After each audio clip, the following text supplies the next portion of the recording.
आई ईमानों वालों तुम अल्लाह से डरो जैसा कि उससे डरने का हक है। एक और चीज है, अल्लाह से डरने का हक कैसा है?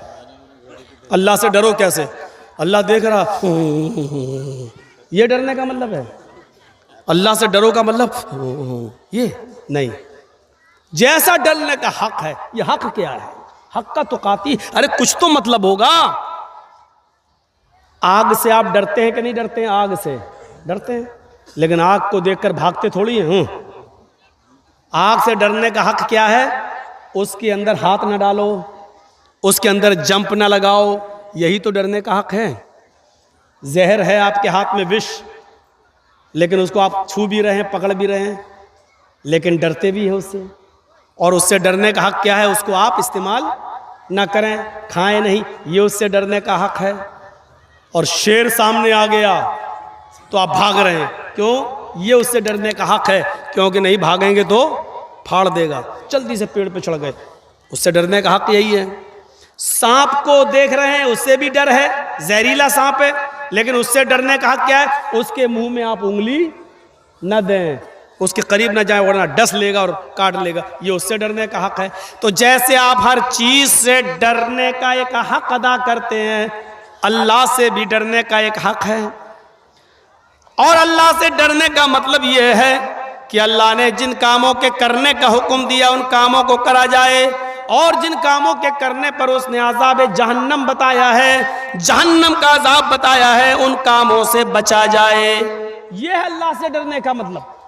मसलन अल्लाह तबारक व तआला ने सूद और ब्याज खाने को हराम करार दिया है, तो उससे बचा जाए। अल्लाह के नबी सल्लल्लाहु अलैहि वसल्लम ने फरमाया कि जब मुझे मेराज हुई, सफर मैं गया मेराज पर और मुझे जहन्नम दिखाई दी, तो मैंने खून के, ब्लड के एक तालाब में, एक नदी में मैंने कुछ लोगों को डुबकियां लगाते हुए देखा है।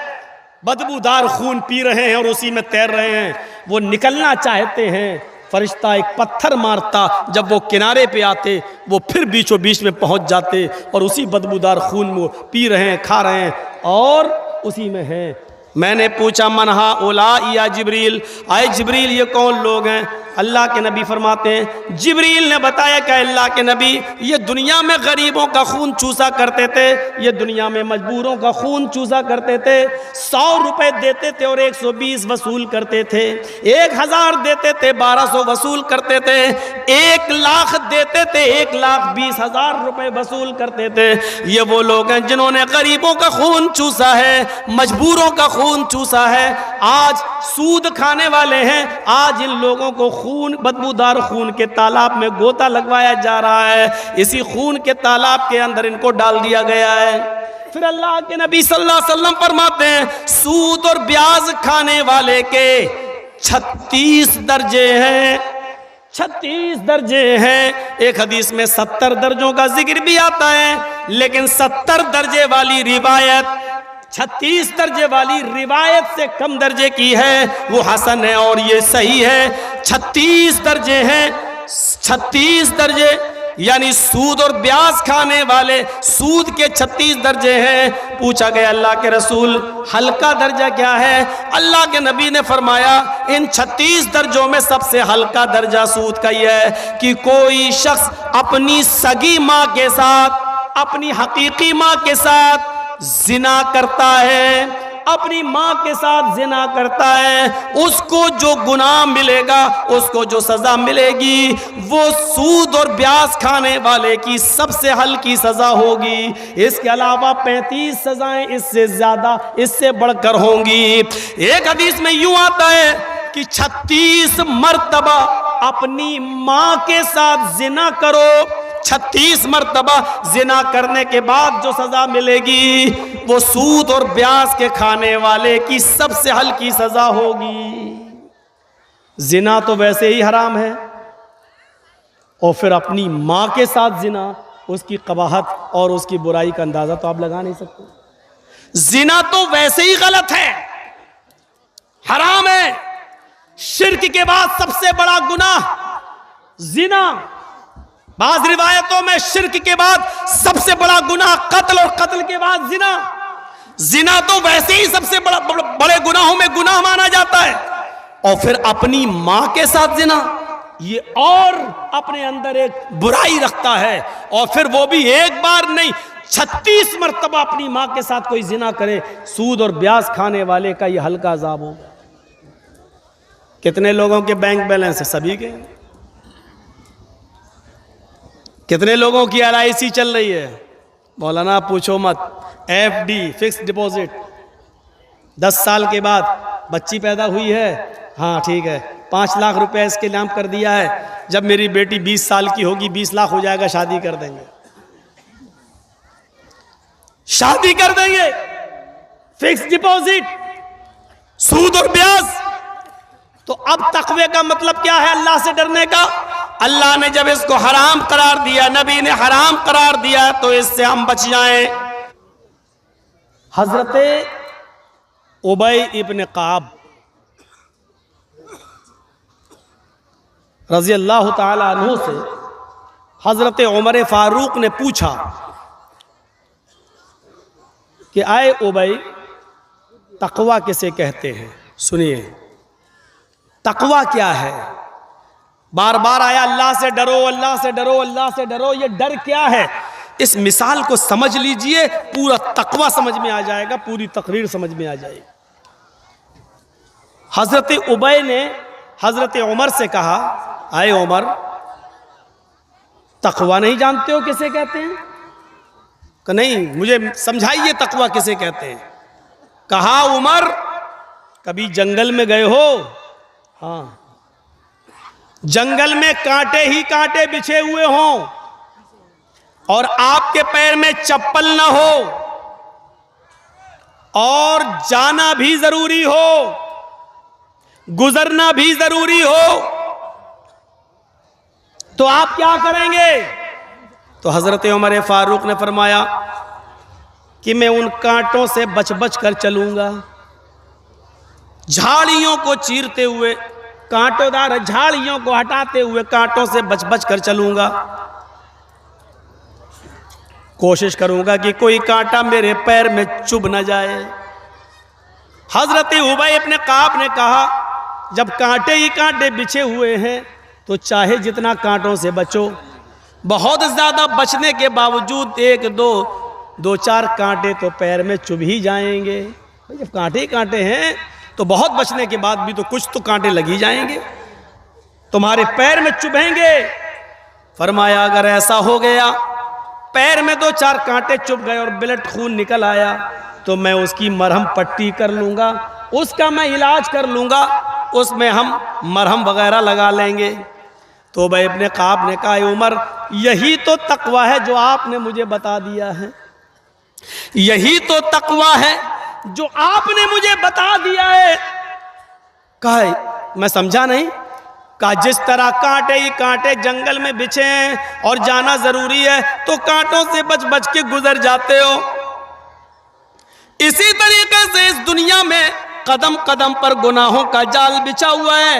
हर एक कदम पर गुनाह की अड्डियां मिलेंगी, हर एक कदम पर गुनाह के अड्डे मिलेंगे।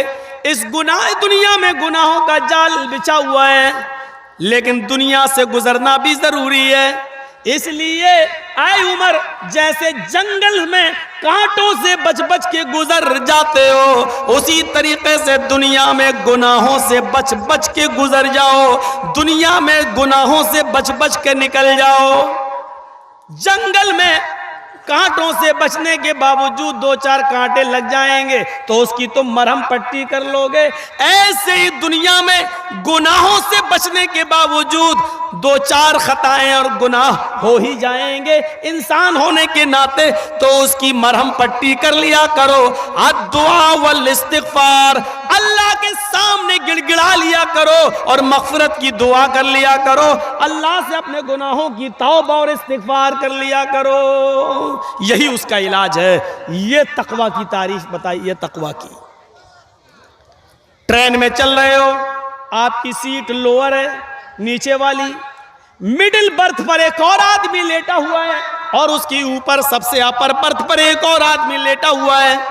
रात के 2 बजे आपको पेशाब लगता है, आप लोअर बर्थ से उठते हैं, इस्तिंजा करने, पेशाब करने, टॉयलेट में जाते हैं। ट्रेन अपनी 80-100 की स्पीड पे चल रही है, पेशाब करके टॉयलेट से जब आप अपनी बर्थ पर आते हैं, लोअर बर्थ पर लेटना चाहते हैं, आपकी नजर मिडिल बर्थ पर लेटे हुए आदमी पर पड़ती है। मिडिल बर्थ पर आदमी लेटा है और उसकी जेब में 2-2 हजार रुपए के नोट की एक गड्डी है जो गाड़ी के हिलने से बाहर आ रही है। आपने कहा ये तो बड़ा अच्छा मौका है, ये सो रहा है, पूरे ट्रेन की लाइट ऑफ है, गाड़ी चली रही है, सब सो रहे हैं, बस हाथ बढ़ाना और निकालना है और लेकिन आपने हाथ बढ़ाने से पहले एक बार और देख लिया, सब सो रहे हैं कि नहीं, कोई देख तो नहीं रहा है। आप बिल्कुल मुतमईन हो गए, सब सो रहे हैं, किसी की नजर नहीं पड़ रही है। अब आपने हाथ बढ़ा दिया डरते हुए, जल्दी निकालो, और जैसे ही नोट की गड्डी खींची, निकाल रहे हैं ऐसे, लेकिन डर की वजह से फिर देख रहे हैं। अचानक मिडिल के ऊपर भी नजर डाल दी, ऊपर भी तो सीट है, वो तो नहीं देख रहा। जैसे ही नोट की गड्डी आधी जेब से निकली है, आधी जेबी में, पॉकेटी में है, आप निकालने वाले, आपकी नजर ऊपर बर्थ पर लेटे हुए आदमी पर पड़ी। क्या देखते हैं? वो आपकी हरकत को देख रहा है। अब आप क्या करेंगे? अंदर रख देंगे। साहब ये बाहर आ रही थी, मैं तो अंदर कर रहा था। नहीं हिम्मत होगी चोरी करने की। या दूसरा रास्ता, किसी से कहना नहीं, निस्फुल ली व निस्फुल लकुम, आधा आधा, आधा तेरा आधा मेरा, लेकिन जरूरी नहीं, हो सकता है वो आदमी ईमानदार हो, ले ही ले। तीसरा रास्ता यह है कि हम तुझे 1 रुपया नहीं देंगे और अंदर भी नहीं रखेंगे, भागें और चलती हुई ट्रेन से कूदें। ये आप खतरा मोल ले नहीं सकते, अपनी जान को खतरे में डालकर भाग नहीं सकते। बेहतर यही समझेंगे कि अंदर ही रख दी जाए और उसको मनाया जाए, भाई ये बाहर आ रही थी, मैं तो अंदर कर रहा था। एक मामूली आदमी जब आपकी चोरी की हरकत को देख लेता है तो आप चोरी करने का इरादा तर्क कर देते हैं। तो आप चोरी नहीं कर सकते। मामूली आदमी आपकी हरकत को देख रहा है तो आप चोरी नहीं कर सकते। बिल्कुल यही कैफियत तकवे की है। एक मुसलमान के दिल में यही तकवा होना चाहिए, जब वो शराब की बोतल हाथ में ले और अपने होठों तक ले जाए तो ये सोच ले कि दुनिया की नजरें देख रही हो या नहीं, मेरी बीवी नहीं देख रही, मेरे बच्चे नहीं देख रहे, मेरे माँ बाप नहीं देख रहे, लेकिन अल्लाह की जात तो है जो देख रही है, अल्लाह तो है जो देख रहा है, अल्लाह रब्बुल आलमीन की नजरों से मैं छिपा हुआ नहीं हूं। यही तवक्कुल, यही डर, यही तकवा हमारे अंदर पैदा हो जाना चाहिए। और अल्लाह का डर जैसी पैदा हुआ, हमने शराब की बोतल को फोड़ दिया, नहीं पिएंगे हाथ, ये है तकवा। ऐसे हक्का तुकातिही का मतलब ये है। या अय्युहल्लज़ीना आमनु तक़ुल्लाह व क़ूलू क़ौलन सदीदा। आई ईमान वालो, तुम अल्लाह से डरो और जब भी बात करो तो दुरुस्त बात करो। अल्लाह ने यह कहा है कि जब भी बात करो तो दुरुस्त बात करो, क़ौलन सदीदा, सही साफ सुथरी बात करो। अल्लाह ने यह नहीं कहा सच बोलो। सच बोलने में और दुरुस्त बात कहने में फर्क है, फर्क है।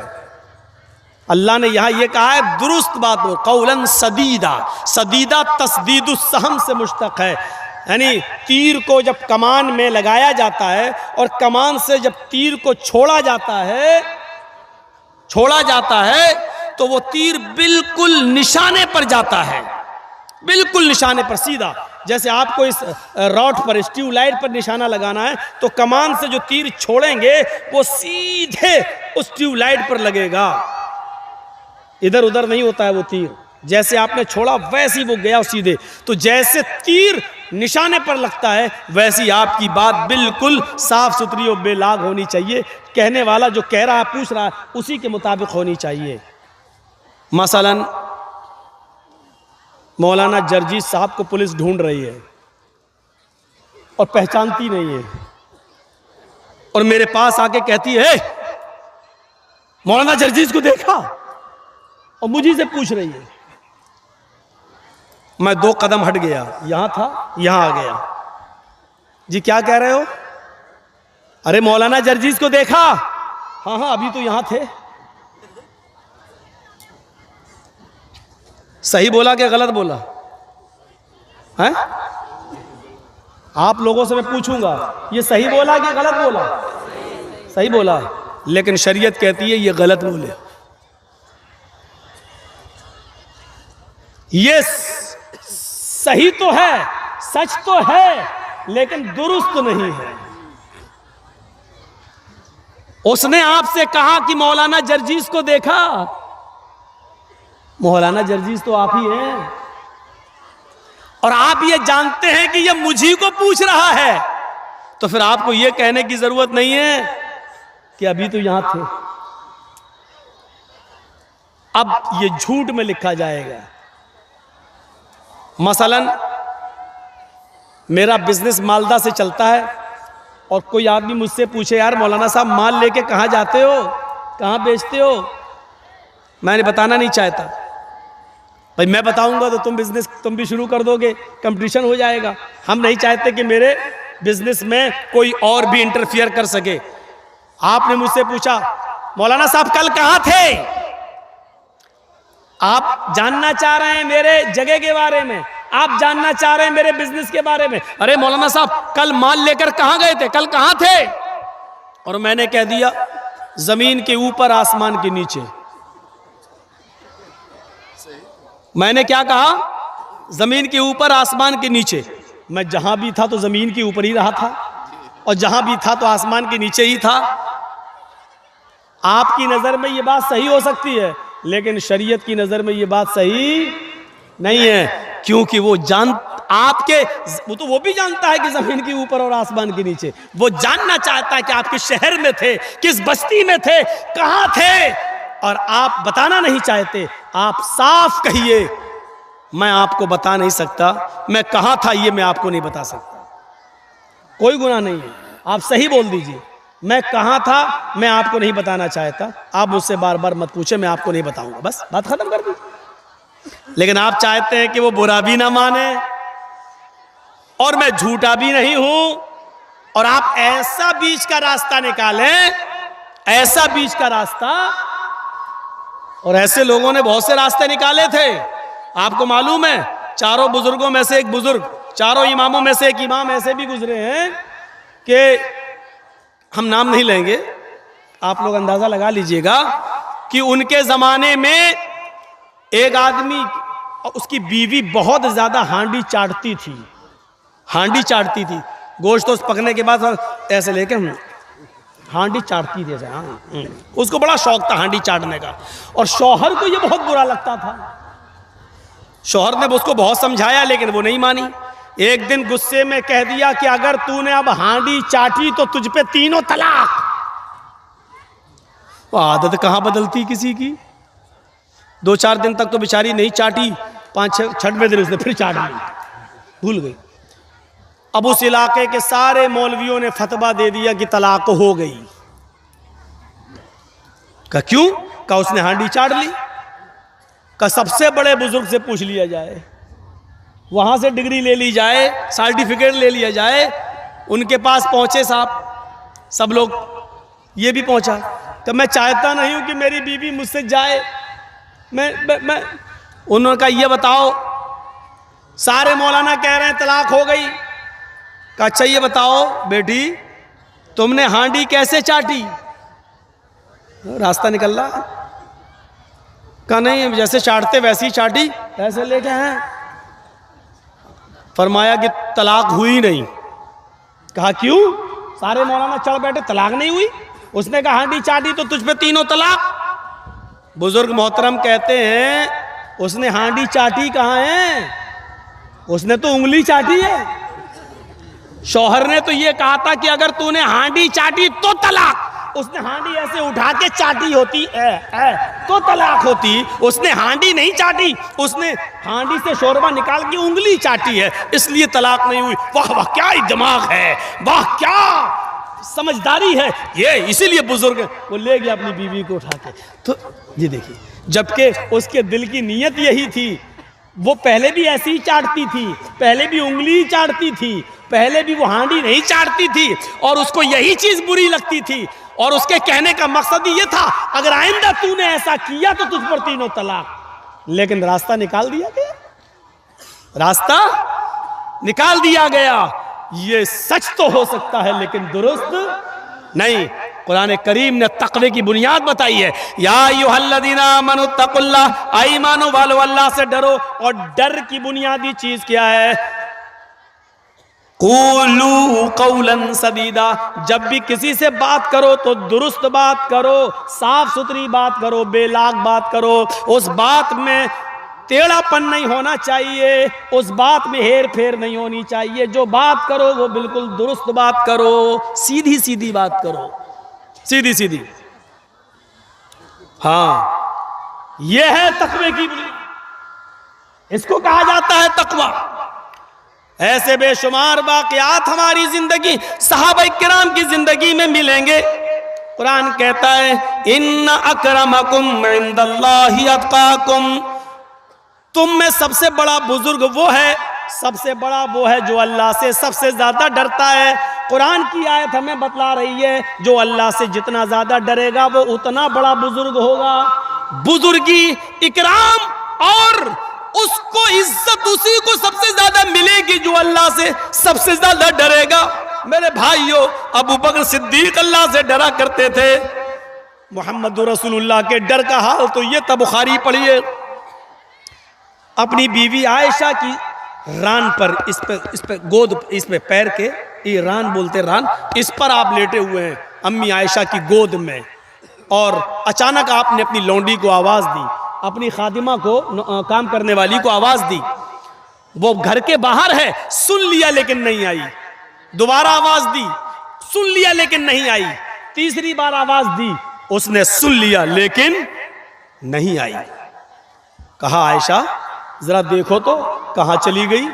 हजरत आयशा ने जैसे ही दरवाजा खोला तो क्या देखा, वो तो घर के बाहर ही बैठी हुई है और बकरी का एक छोटा सा बच्चा उसके पास है और ऐसे ऐसे कर रही है उसको। होता ना, छोटे छोटे बच्चे भी खेलते हैं, तो ये तो बड़ी थी, बच्चे से खेल रही है। फरमाया, ए अल्लाह के रसूल ने 3 आवाजें दी, क्या तूने नहीं सुनी? कहा, सुना। फिर क्यों नहीं आई? बच्चे से खेल रहे थे, बकरी के बच्चे से खेल रहे थे। कहा, अल्लाह के नबी, मेरे सरताज, मेरे शौहर, इसने आपकी 3 आवाजें सुनी फिर भी नहीं आई, आइए इसको सजा दीजिए, इसको मारिए। अल्लाह के रसूल गुस्से में आए। बुखारी शरीफ की हदीस है, अल्लाह के नबी बाहर निकले और उस लौंडी से, खादिमा से कहा, सुन, मैंने तुझे पहली आवाज दी, तूने सुना था कि नहीं सुना था? उसने कहा, जी सुना था। उस जमाने की नौकरानियां भी झूठ नहीं बोला करती थी। सजा मंजूर है लेकिन झूठ कबूल मंजूर नहीं है। हाँ, सुनी। दूसरी आवाज दी, कहा वो भी सुनी। मैंने तीसरी बार तुझे आवाज दी, कहा अल्लाह के नबी, मैंने वो भी सुना था, फिर तू क्यों नहीं आई? मैंने सोचा कि आप कोई बड़ा काम करवाएंगे, मैं थकी हुई थी इसलिए मैं बरा गई, मैं सुस्ती कर गई और इस बच्चे के साथ खेलती रही। अल्लाह के नबी सल्लल्लाहु अलैहि वसल्लम की आंखें लाल हो गई। ऐसा लगने लगा जैसे अनार का रस किसी ने आंखों में डाल दिया हो, इतना गुस्से में। आपने गुस्से में मिसवाक उठाई, ये कान में आपके मिसवाक लगी हुई थी। बुखारी शरीफ के अल्फाज, मिसवाक आपने, आप मिसवाक कान में लगा लेते थे, जब भी नमाज का टाइम हुआ मिसवाक की, फिर कान में लगाई, नमाज पढ़ना शुरू। जैसी नमाज का टाइम हुआ मिसवाक निकाली, मिसवाक की वजू बनाया और अंदर चले गए। तो मिसवाक कान में लगाए रहते थे। वो मिसवाक जो अल्लाह के नबी के कान में लगी हुई थी, इतनी बड़ी होगी, कितनी, मिसवाक दांतों में करने वाली, और उसको उठाकर मारेंगे तो कितनी जोर से लगेगी। हम और आप अंदाजा लगाएं, कोई कोड़ा नहीं था, कोई दुर्रा नहीं था। आपने वो मिसवाक निकाली और निकालने के बाद तान लिया उसके ऊपर, मारना चाहते हैं उसको कि 3 मरतबा तूने मेरी आवाज सुनी और फिर भी नहीं आई। आपने वो मिसवाक उठाई, ऐसे करके उसके करीब ले गए और उसकी पीठ तक लाए।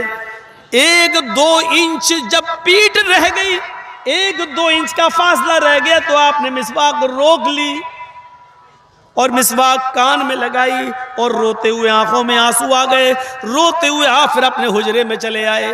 अम्मा आयशा कहने लगी, आए मेरे सरताज, उसने आपकी आवाज़ 3 बार सुनी और फिर भी नहीं आई। फिर आपने गुस्से में मिसवाक भी निकाली। मैंने सोचा 5, 6, 10 मिसवाक आप उसको मारेंगे, लेकिन आपने एक भी नहीं मारी। मिसवाक उठाई और आपने उसको तान लिया, उसकी पीठ के करीब तक ले गए, लेकिन रोक लिया, आपने मारा नहीं। ऐसा क्यों? बल्कि खुद रोने लगे। फरमाया, आयशा आयशा, मैंने गुस्से में मिसवाक उठा ली, मैंने उठाकर उसको मारना चाहा। जैसे ही मैं मारते हुए खींचते हुए उसको उसकी पीठ तक ले जाने लगा, मेरे जहन में ये सवाल आया, आए मोहम्मद सल्लल्लाहु अलैहि वसल्लम, उसने जो गलती की है तुझे नहीं मालूम उस गलती की सजा कितनी है? ये तेरा मिसवाक मारना और मिसवाक से उसकी पीठ पर इतनी जोर से लग जाना, कहीं ऐसा ना हो ये तेरी दी हुई सजा उसके जुर्म से, उसकी गलती से कहीं ज्यादा ना हो जाए। उसने जो गलती की है उसकी गलती से ज्यादा मेरी मार, उसकी तकलीफ उसकी गलती से ज्यादा ना हो जाए, और फिर कयामत के दिन कहीं वो मेरे ऊपर मुकदमा न ठोक दे, अल्लाह की अदालत में मेरे साम मुझे पेश न कर दे कि मैंने इतनी बड़ी तो गलती नहीं की थी, जितनी तेज और सख्त इन्होंने मुझे मिसवाक मारी, मुझे बदला चाहिए।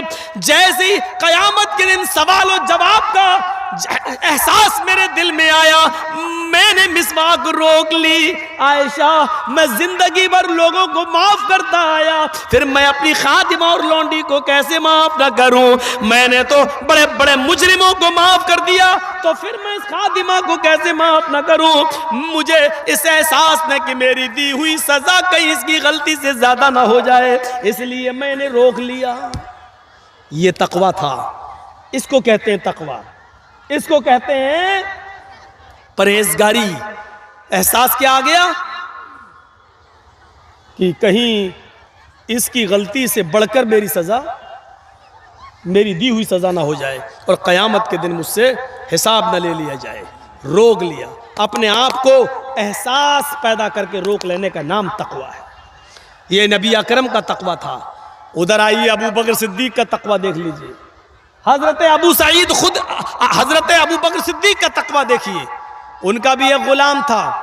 भाई मैंने खरीदा है किसी को, वो मेरा गुलाम है, हम उससे काम करवा सकते हैं, मेहनत मजदूरी करवा सकते हैं, और मेहनत मजदूरी कराकर जो वो कमा कर लाएगा उसकी कमाई हम खा सकते हैं, क्योंकि वो मेरा गुलाम है, हमने खरीदा है, जायज़ है शरीयत के अंदर। अबू बकर सिद्दीक ने अपने गुलाम को भेजा, जाओ, रोजाना वो कुछ कमा कर लाता था, अबू बकर सिद्दीक को खिला देता था। एक दिन गया और जल्दी आ गया। हजरत अबू बकर सिद्दीक ने कहा, आज बहुत जल्दी आ गए हो? कहा हाँ, कुछ खजूर है मेरे पास। अरे लाओ यार, जल्दी लाओ, मुझे भूख लग रही है, आज बहुत तेज भूख है, कुछ मिला ही नहीं खाने को। उसने खजूर रख दिए और अबू बकर सिद्दीक ने एक खजूर उठाया और खाया। वल्लाह, एक, अल्लाह की कसम, एक खजूर उठाया और खा लिया। गुलाम कहने लगा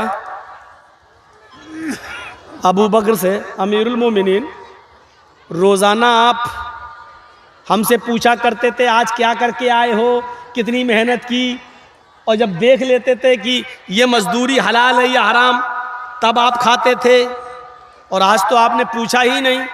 तो हज़रत अबू बकर ने कहा, रोज़ाना तुम हलाल मेहनत करके हलाल कमाई कमा कर ही लाते थे, आज भी लाए होगे, आज भूख लगी, पूछा नहीं, खा लिया। गुलाम ने कहा, आज ही मैंने मेहनत नहीं की। क्या? का रोजाना मेहनत करके लाता था, आज मेहनत नहीं की, तो अब पता नहीं आपके लिए हराम हो सकता है, मेरे लिए तो हलाल है, हम तो खूब खाएंगे। कहा, चाहिए बताओ ये लाए कहां से हो? कहा, अमीरुल मोमिनीन, लक़द तकहन्तु, मैंने कुछ महीने पहले एक आदमी से कहानत गढ़ी थी। कहानत झूठ बोला था। क्या?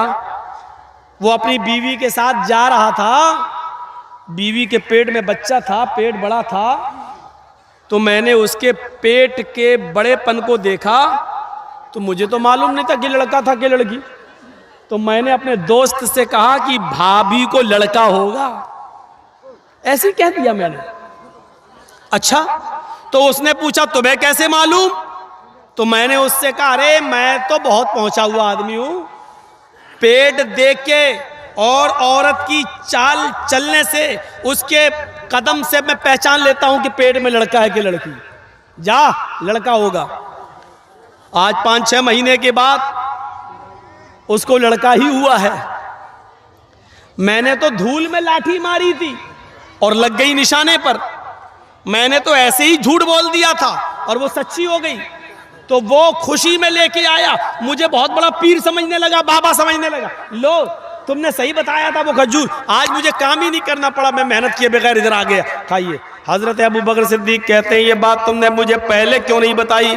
माँ के पेट में बेटा या बेटी, इसको अल्लाह के अलावा कोई नहीं जानता, और तूने तो झूठ गढ़ा था उसके साथ। हाँ, मैंने झूठ गढ़ा। पानी लाओ। पानी पिया। अब सुनो बुखारी के अल्फाज।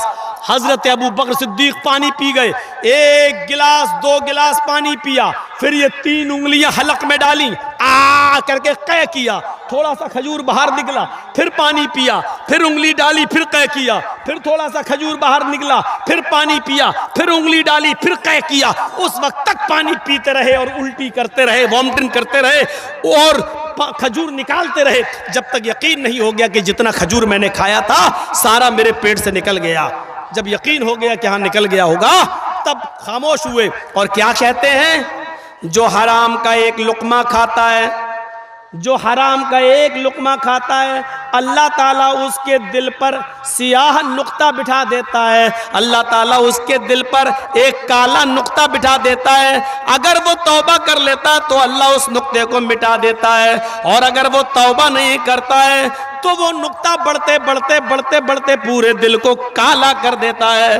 और जब इंसान का पूरा दिल काला हो जाए, जब इंसान का पूरा दिल काला हो जाए, तो फिर वो सोचता नहीं है कि ये माल मेरे पास जो आ रहा है वो हलाल का या हराम का, आने दो आने दो, जहां से आ रहा है आने दो। फिर उसको हलाल और हराम की तमीज उड़ जाती है। ये तकवा था। एक खजूर खा लिया, उसको भी निकाल दिया। हम अपने गरीबानों में झांकें, कितनी लाटरियां खरीदे हैं, कितना हराम माल खा रहे हैं। याद रखना, तकवा सिर्फ यही नहीं होता कि जो मुसलमान अपने दिल के अंदर पैदा कर ले लुक जाए। ये तकवे की और ईमानदारी की सिफत किसी के अंदर भी पैदा हो सकती है। जापान की राजधानी क्या है? टोक्यो। जापान की राजधानी टोक्यो, और टोक्यो के अंदर एक टैक्सी ड्राइवर गैर मुस्लिम, एक टैक्सी ड्राइवर गैर मुस्लिम, आपके इसी हिंदुस्तान का हिंदू टैक्सी ड्राइवर, हिंदू कौन? इसी भारत का। मेरे प्यारे साथियों, जरा तसव्वुर कीजिए, उस जापान पर सऊदी अरब का एक आदमी जाता है, उसने एयरपोर्ट से उसको रिसीव किया और टैक्सी ड्राइवर से उस सऊदिया के आदमी ने पूछा मुझे फला फला होटल में जाना है। उसने कहा आइए बैठ जाइए। हिंदू ड्राइवर ने उसको अपनी गाड़ी में बिठाया और मीटर ऑन कर दिया। सऊदिया का वो शेख उसकी गाड़ी में बैठ गया और वो गाड़ी टैक्सी चलने लगी।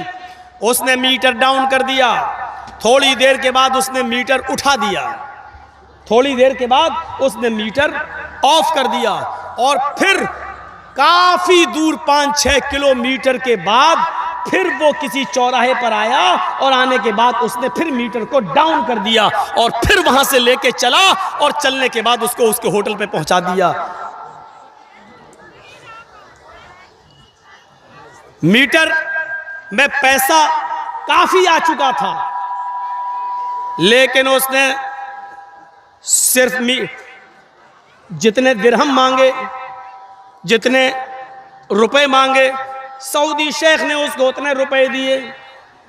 लेकिन ये कहते हुए दिए कि साहब तुमने इतनी देर तक ये मीटर जो डाउन कर दिया था, गिरा दिया था, ऊपर कर दिया था। शायद तुम भूल गए हो, ये 5-6 किलोमीटर जो तुमने सफर किया है इसका चार्ज इसमें नहीं आ पाया है, लिहाजा 4-5 किलोमीटर का जो चार्ज बनता है वो और ले लो।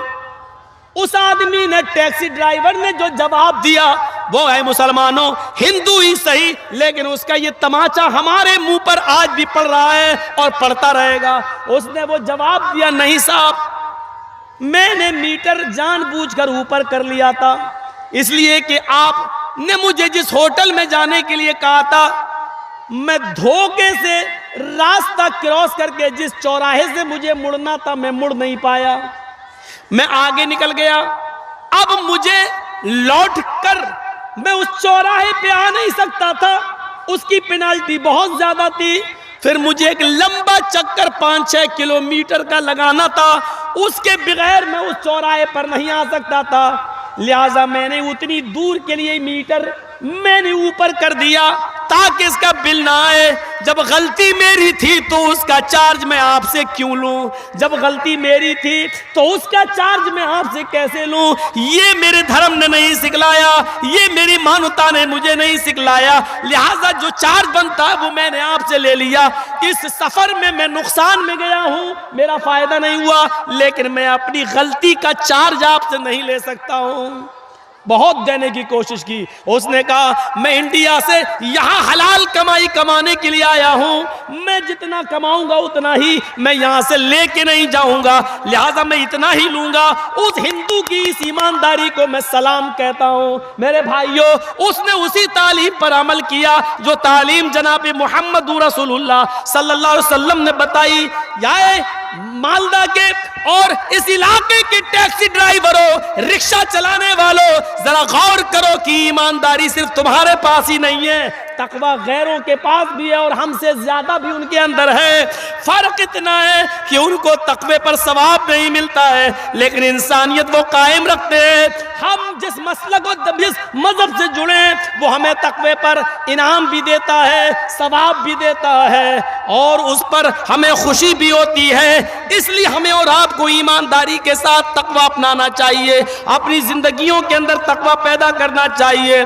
गुरु नानक को पता चला कि एक आदमी है, मुसलमान है और वो बहुत कंजूस है, वो किसी को 1 रुपया भी नहीं देता है, गरीब को चमड़ी चली जाए लेकिन दमड़ी न जाए, वो बड़ा मक्खी चूस इंसान है। तो गुरु नानक उस अमीर आदमी के पास, उस मुसलमान के पास जाते हैं और अपनी जेब से एक सुई निकालते हैं, सुई कपड़ा सिलने वाली छोटी सी सुई निकाल कर कहते हैं मेरी एक गुजारिश है, ये सुई आप अपने पास रख लो। उसने कहा ये सुई मेरे पास रखने आए आप इतनी दूर से? कहा हाँ, इसको संभाल के रख लो। कहा ठीक है रख लूंगा, लेकिन ये सुई इतनी दूर से सुई देने आए, ये तो कोई भी रख लेता। कहा नहीं, वो इसको हिफाजत से नहीं रख पाता, तुम रख लोगे। जब सोना चांदी मालो दौलत तुम इतनी हिफाजत से रखे हुए हो तो इस सुई को भी तुम हिफाजत से रख लोगे। लेकिन आए मेरे मुसलमान भाई, ये सुई मैं कल कयामत के दिन तुमसे ले लूंगा, ये सुई की जरूरत मुझे आज नहीं है। जब अल्लाह के सामने हम और आप खड़े होंगे तो ये सुई मुझे वहां ला के दे देना। मुसलमान कहता है आपका दिमाग खराब हो गया है, इतने बड़े नानक जी, इतने बड़े बुजुर्ग हैं आप, इतने बड़े गुरु हैं आप, और ये छोटी सी सुई लेके आए और कयामत के दिन आप हमसे लेंगे? अरे कयामत के दिन क्या ये मैं लेके जाऊंगा क्या? ओ, ये सुई नहीं ले जा सकते? कहा नहीं। अरे जब सुई नहीं ले जा सकते तो ये सोना, ये चांदी, ये दौलत, ये बिल्डिंग, ये घर, ये मकान, ये माल, ये दौलत, ये तुम कैसे ले जा सकते हो? मैं तो सोच रहा था ये सब तुम्हारे साथ जाएगा, इसलिए सुई भी तुम वहां ले आओगे। उसने कहा नानक जी शर्मिंदा मत कीजिए, अभी अभी मैं ये सब सदका और खैरात करने वाला हूँ, अब मैं गरीबों में देना शुरू कर दूंगा। आपने मेरी आंखें खोल दी। जरूरी नहीं कि मौलाना जर्जीस की 2 घंटा तकरीर के बाद भी लोगों में इस्लाह पैदा हो, वो गैर मुस्लिम की बात भी किसी को असर कर सकती है। गुरु नानक की बात उस मुसलमान को असर कर गई और उसने सदका और खैरात कर दिया। तकवे की बुनियादें यहाँ से भी जागती हैं, ये तकवा होता है। हजरत उमर फारूक रज़ी अल्लाह ताला अन्हु अब्दुल्लाह इब्न दीनार के साथ एक जंगल में जाते हैं। उनके अब्दुल्लाह इब्न दीनार को साथी को भूख लगती है। हजरत उमर एक चरवाहे से कहते हैं ये बकरियां किसकी हैं? उसने कहा ये मेरे मालिक की है, मैं अपने मालिक की बकरियां यहाँ चराने के लिए लाता हूँ। हजरत उमर फारूक ने कहा एक बकरी मुझे दे दे, बेनी शातन, एक बकरी मुझे बेच दे, जो कीमत बताएगा मैं दे दूंगा। उसने कहा ये बकरियां मेरी नहीं, मेरे मालिक की हैं। हजरत उमर ने कहा इम्तहान लेने के लिए अपने मालिक से कह देना कि एक बकरी जंगल में भेड़िया खा गया है, मैं उसकी खाल में लगा हुआ खून मैं तुझे दे दूंगा। अपने मालिक को दिखा देना कि देखो ये खाल है, भेड़िया खा गया है बकरी, तुम्हारा मालिक देख थोड़ी रहा है। उसने कहा चल चल अजनबी इंसान, मैं तुझे जानता नहीं हूं, तू कौन है और तू मुझे ये बताने आया है कि अपने मालिक से कह देना वो देख थोड़ी रहा है। अरे मेरा मालिक नहीं देख रहा है तो क्या हुआ, मेरे मालिक का मालिक मेरा रब तो मुझे देख रहा है, अल्लाह तो देख रहा है। मैं अपने मालिक से आज झूठ बोल सकता हूं, लेकिन कल कयामत के दिन में अल्लाह से कैसे उसको क्या मुंह दिखाऊंगा। हजरत उमर फारूक की आंखों में आंसू आ गए और चुपचाप से उस जंगल से चले आए। दूसरे दिन आपने उसके मालिक को कासिद भेजा कि अपने गुलाम को लेकर मेरे पास आ जाओ। दूसरे दिन उसका मालिक उस गुलाम के साथ जो बकरियां चरा रहा था उसके साथ दरबार खिलाफत में गया। इस गुलाम ने देखा ये तो उमर फारूक हैं जो कल जंगल में थे और बकरी एक मांग रहे थे और मैंने इनको एक बकरी नहीं बेची, पता नहीं आज ये मेरा क्या करेंगे। हजरत उमर ने उनके मालिक से कहा क्या ये तुम्हारा गुलाम है? हाँ। क्या तुम इसके मालिक हो? हाँ। इस गुलाम की जरूरत है मुझे, इस गुलाम को बेच दो, मैं खरीदने के लिए तैयार हूं। उसके मालिक ने कहा सॉरी अमीरुल मोमिनीन, ये गुलाम से मुझे बहुत फायदे हैं, ये बड़ा ईमानदार गुलाम है, मैं इसको नहीं बेच सकता। हजरत उमर फारूक ने कहा कीमत तुम बताओ, अगर ये इतना ईमानदार है तो मैं उसकी कीमत भी तुम्हें डबल देने के लिए तैयार हूं। उसने कहा अगर डबल कीमत देते हो तो मैं इसको बेचने के लिए भी तैयार हूं। उसने डबल कीमत बताई। हजरत उमर ने बैतुल माल से डबल कीमत दी और उस गुलाम को खरीद लिया। अब वो गुलाम ये समझता था अब मेरा बुरा हाल होगा, मुझे हजरत उमर ने खरीद लिया। यहाँ हजरत उमर ने उस गुलाम को खरीदा और खरीद कर उस गुलाम को आजाद कर दिया, ये कहते हुए कि कल जंगल के अंदर जब मैंने तुमसे बकरी मांगी तुमने कहा ये मेरे मालिक की है, मैंने कहा मुझे बेच दो, अपने मालिक से कह देना भेड़िया खा गया, वो तुम्हें देख थोड़ी रहा है। लेकिन तुमने ये जवाब दिया कि मेरा मालिक नहीं देख रहा है तो क्या हुआ, अल्लाह तो मुझे देख रहा है। अल्लाह को मैं क्या जवाब दूंगा? तुम अल्लाह से डरते हो और जो अल्लाह से डरता हो वो किसी की गुलामी में क्यों रहेगा, इसलिए मैंने खरीद कर तुम्हें आजाद कर दिया। आतकत का फिर दुनिया हाज़िल कलिमतु, इस कलमे के जरिए तुम आजाद हो। अल्लाह ताला, अल्लाह को क्या मुंह दिखाऊंगा, इस कलमे के ने तुम्हें, अल्लाह के खौफ ने तुम्हें इस दुनिया में आज़ादी दी है। इसी तरीके से अगर तुम डरते रहे और अल्लाह का खौफ अपने दिलो दिमाग में पैदा करते रहे, अल्लाह का खौफ अपने दिल में रखते रहे, तो यही कलमा क़यामत के दिन तुम्हें मैदान महशर की तकलीफ से भी निकालेगा और तुम्हें जन्नत का मुस्तहिक बना देगा। ये उमर फारूक के अंदर तकवे का हाल था। उनके गुलाम, जब उमर फारूक के दौर में गुलामों के तकवे का यह हाल था तो और लोगों के तकवे का हाल क्या होगा। हम सोचें, गौर करें, अंदाजा लगाएं। हाँ मेरे भाइयों, हजरत उमर, बहरीन से माल आता है, बहरीन से बहुत सा माल आता है, उसमें इतर भी आता है। हजरत उमर फारूक कहते हैं ये इतर सब लोगों में तकसीम किया जाएगा। कौन है जो इसको तकसीम कर दे बराबर बराबर? हजरत उमर फारूक की बीवी आई, कहती है मैं इसको बराबर बराबर तौल कर सबको बराबर बराबर बांट दूंगी। हजरत उमर ने कहा यह काम मैं तुमसे नहीं करवाऊंगा। लोगों ने कहा अमीरुल मोमिनीन, आपकी बीवी है और आपकी बीवी से ज्यादा ईमानदारी से कौन वजन कर सकता है, उनको तौलने दो। फरमाया नहीं नहीं, बिल्कुल नहीं, मेरी बीवी इतर जब बटेगा तो उसमें तुम्हारा भी हिस्सा है, मेरा भी हिस्सा है। तुम अपने हाथ से शीशियों में भरोगी और बराबर बराबर तौल के दोगी, फिर तुम्हारे हाथ में लगा हुआ इतर तुम अपने कपड़ों पर मलोगी, अपने चेहरे पर मलोगी, अपने बालों पर मलोगी, उसकी खुशबू बैठ कर यहाँ सूंघोगी, फिर अपना हिस्सा भी लोगी। तो इतनी देर तक जो खुशबू सूंघोगी वो तुम्हारे हिस्से की से ज्यादा हो जाएगी और मैं नहीं चाहता कि ये ज्यादती तुम्हारे हिस्से में आए। और तुम क़यामत के दिन अमानत में खयानत के जुर्म के में तुम जहन्नम के अंदर जाओ। यहां से अंदाजा लगाएं हम कहां है, कहां इतना सा इतर भी तकसीम नहीं करने दिया।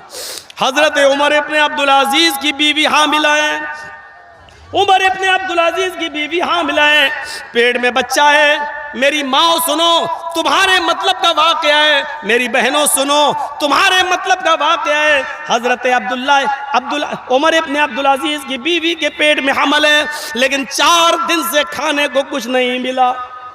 कहने लगी मेरे शौहर पेट का बच्चा भूखा मर जाएगा, जब माँ खाएगी तभी तो बेटे को लगेगा, जब माँ को कुछ नहीं मिलेगा तो बेटा कहीं दम न तोड़ दे, क्या होगा।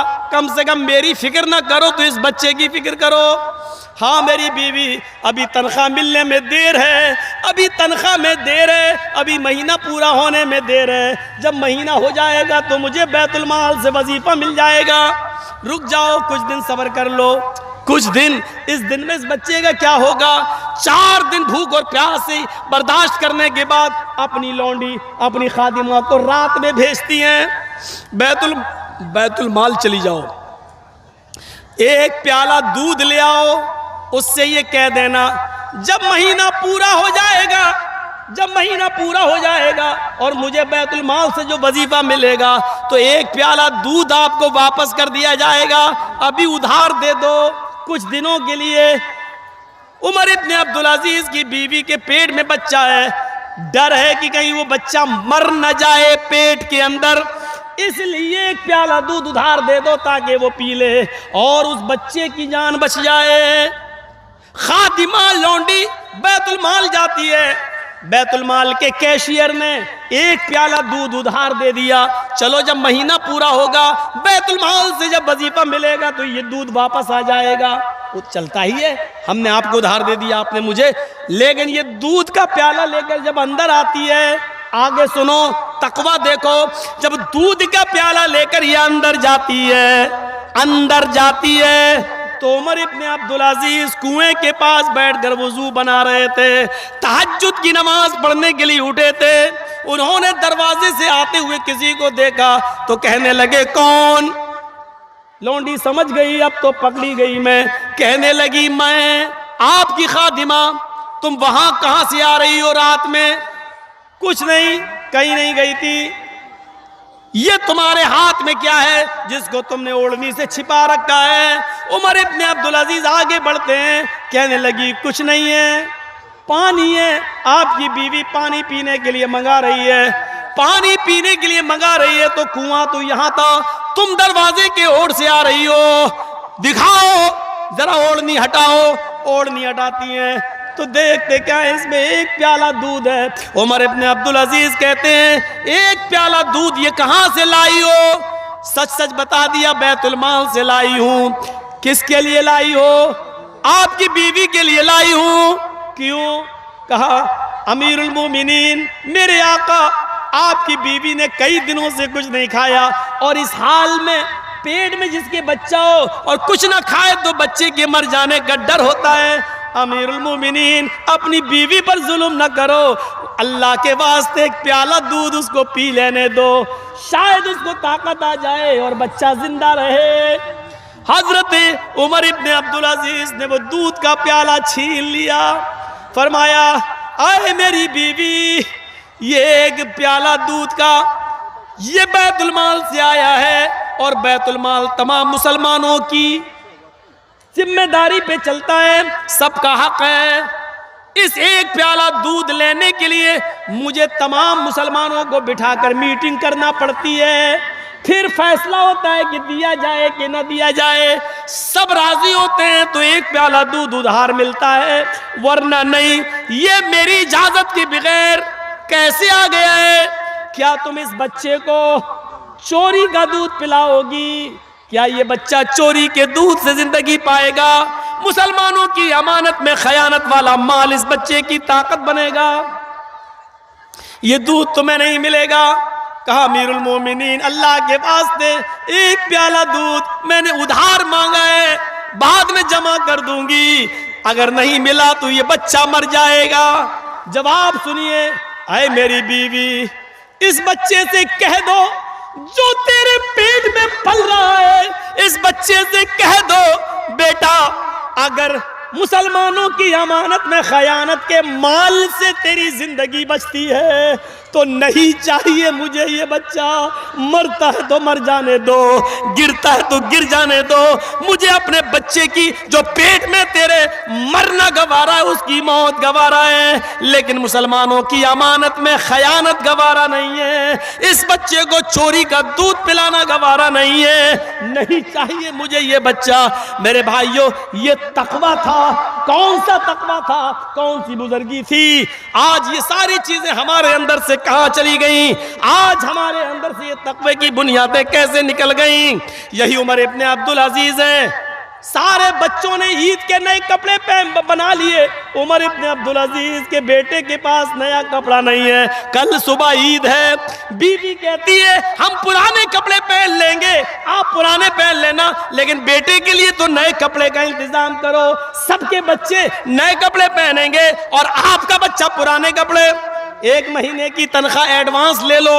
जैसे वो लेटर लिखते हैं अपने खादिम को, कैशियर को, एक महीने की तनख्वाह एडवांस दे दो, अगले महीने काट लेना, या मैं अगले महीने की तनख्वाह नहीं लूंगा, हमें एक महीने की तनख्वाह एडवांस दे दो, अगले महीने मत देना। उस कैशियर ने बैतुल माल के उस लेटर के ऊपर दूसरा जवाब लिख दिया और भेज दिया उसको खालियात। उमर इब्ने अब्दुल अजीज के खादिम ने कहा, उन्होंने एडवांस तनख्वाह नहीं दी बल्कि इसमें कुछ लिख दिया। उमर इब्ने अब्दुल अजीज ने उस पर लेटर पढ़ा, उस पे लिखा हुआ था, मेरे मालिक, मेरे आका अमीरुल मोमिनीन, आपने एक महीने की तनख्वाह एडवांस मांगी है, मुझे देने में कोई एतराज नहीं है, मैं अभी देने के लिए तैयार हूँ, लेकिन ये गारंटी कौन देगा कि एक महीने तक आप जिंदा भी रहेंगे? आपको एक महीने की तनख्वाह दे दी, कल या परसों अगर आपका इंतकाल हो गया तो पेशगी जो इनकम गई है, पेशगी जो तनख्वाह गई है, वो बैतुल माल में वापस कौन करेगा? उसकी जिम्मेदारी कौन लेगा? आप अपना जमानतियों जिम्मेदार पेश करो, मैं तनख्वाह देने के लिए तैयार। कहा मेरी बीवी, जिसका कैशियर इतना ईमानदार हो, मैं उससे एक महीने की तनख्वाह एडवांस कैसे ले सकता हूँ? इसने कहा कि गारंटी दो कि अगले महीने तक जिंदा रहोगे, लेकिन अगले महीने तक जिंदगी की गारंटी भी मैं नहीं दे सकता, इसलिए मेरे बच्चे को कल पुराने कपड़े पहनना पड़ेंगे। ईद के दिन हमें भी पुराने, तुम्हें भी पुराने और इस बच्चे को भी पुराने कपड़े पहनना पड़ेंगे। हम एक महीने की तनख्वाह एडवांस नहीं लेंगे। तकवे की ये बुनियादें थी जिससे हमारा इस्लाम मजबूत था, ईमान मजबूत था, ये तकवा था। लेकिन आज ये तकवा हमारी जिंदगियों से दूर होता चला जा रहा है, इसलिए इबादत की रूह निकल गई, इसलिए इबादत में हमें मज़ा भी नहीं आ रहा है। हमारे 2 घंटे पूरे हो गए हैं मेरे प्यारे साथियों, खींच तान कर मैंने 2 घंटे आज अपने पूरे किए, आप लोगों के उछल कूद के बावजूद। लेकिन आइंदा जब जलसा लीजिए, ख़ास तौर पर मेरा, तो थोड़ा सा शांति बनाने की कोशिश कीजिए और सही से इंतज़ाम होना चाहिए। अब तो शायद आधे से ज़्यादा लोग जा भी चुके हैं, मैं 5 मिनट आपके सामने बैठा हूँ।